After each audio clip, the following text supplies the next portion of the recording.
Mes chers amis, un jour que le maître parlait aux foules, une femme ne put contenir son admiration. « Bienheureuse, s'écria-t-elle, celle qui vous a porté et nourri. » Jésus ne répudia point cet éloge, décerné à sa très sainte mère, mais il la motiva autrement. « Appelez, dit Jésus, plutôt, bienheureux ceux qui écoutent la voix de Dieu et qui lui obéissent. » C'est-à-dire, si ma sainte mère est bienheureuse, ce n'est pas précisément à cause de la glorieuse mission qui lui est échue, c'est parce qu'elle a écouté attentivement, avec tant d'amour, la voix de Dieu, et lui a docilement obéi, en tout.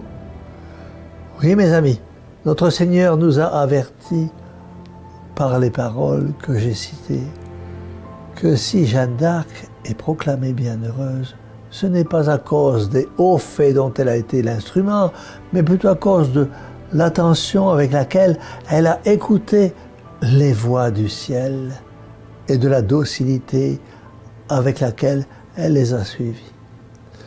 Ah, mes amis, nous sommes en ce monde pour subir une épreuve, et cette épreuve consiste pour chacun de nous à choisir ses voix. Chacun de nous, en effet, a deux espèces de voix qui se font entendre, celles qui viennent d'en haut et celles qui viennent d'en bas, les voix du ciel et les voix de la terre. Nous sommes placés entre les deux et notre volonté doit se déterminer librement à négliger les unes pour écouter les autres. Voilà pourquoi la vie de sainte Jeanne d'Arc est un excellent modèle à proposer à tous les chrétiens. Mes chers amis, pour nous faire entendre sa parole, c'est-à-dire pour nous communiquer sa volonté, le bon Dieu a plusieurs voies à son service. Les unes sont secrètes et intérieures, c'est la conscience. Ce sont aussi les grâces actuelles, lumière dont Dieu éclaire de notre intelligence, sentiments dont il échauffe notre cœur, mouvements dont il ébranle notre volonté. Les autres sont extérieurs, c'est la Sainte Église qui nous instruit. Ce sont les êtres, les objets, les événements qui ont tous une voie ordinaire dont Dieu se sert chaque jour. Il y en a d'autres extraordinaires dont il se sert dans les grandes occasions. Ce sont les messages qu'il adresse par les anges et les saints du ciel, par sa très sainte mère, à ceux qu'il a choisis sur la terre pour l'exécution de ses volontés.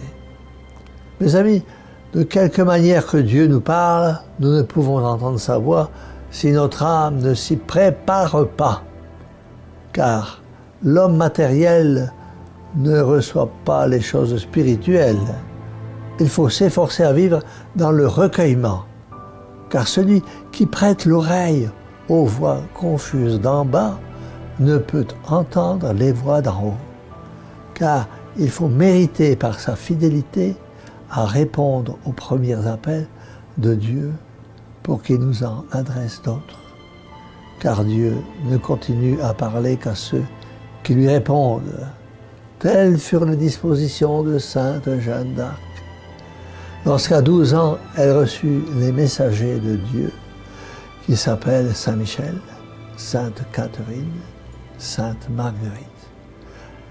Elle s'était de longue date déjà préparée à cet appel extraordinaire par le recueillement, la prière, la pénitence et l'humilité.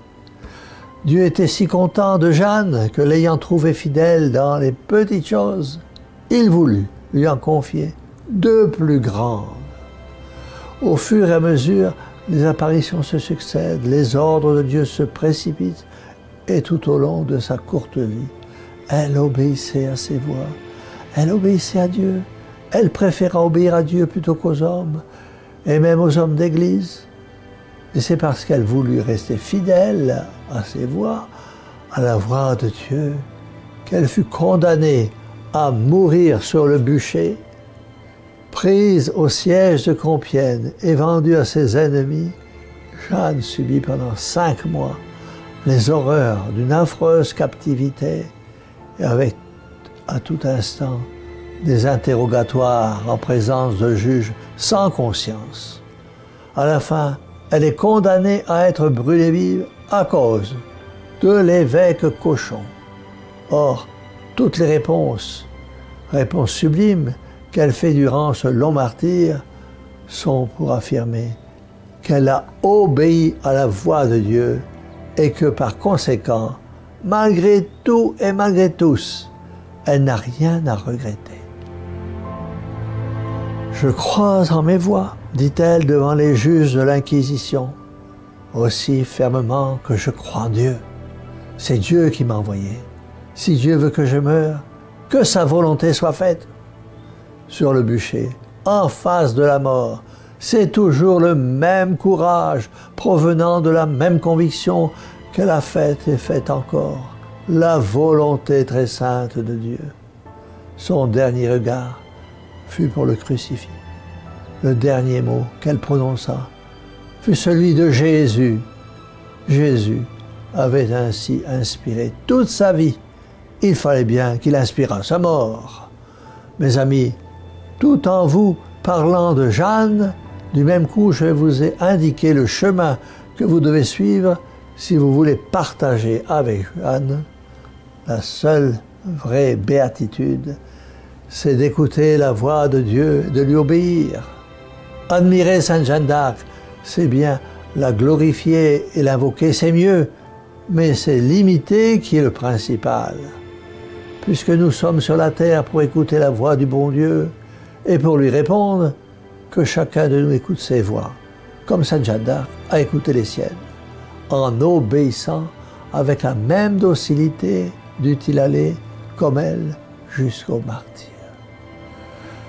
Comme cela, nous travaillerons non seulement notre salut personnel, mais encore au bonheur de notre patrie et de l'Église. Le monde d'aujourd'hui est peut-être plus malade que celui du XVe siècle. Il est vrai que la Sainte Église est en train de vivre son vendredi saint.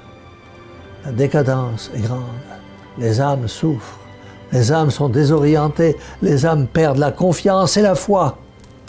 Les congrégations religieuses sont dans le désarroi, car la relève n'est pas assurée.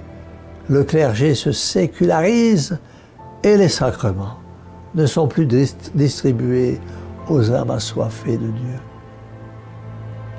La jeunesse se perd faute de pasteurs saints et dévoués. Et il est grand temps que se lèvent des âmes généreuses comme Jeanne, des âmes qui n'aient pas peur de défendre l'Église et la foi. Mes chers amis, prions avec ferveur Sainte Jeanne d'Arc, afin qu'à son exemple, nombreux soient ceux qui, pleins de courage, proclameront par toute leur vie Jésus, Marie, Dieu premier servi. Mes chers amis, devant une si belle vie et un si beau témoignage, et une si grande confiance en la Vierge Marie, disons de tout notre cœur à cette bonne mère, Mère au cœur douloureux et immaculé, sauvez-nous. Et que la bénédiction du Dieu Tout-Puissant, Père, Fils et Saint-Esprit, descende sur vous tous et y demeure à jamais. Amen.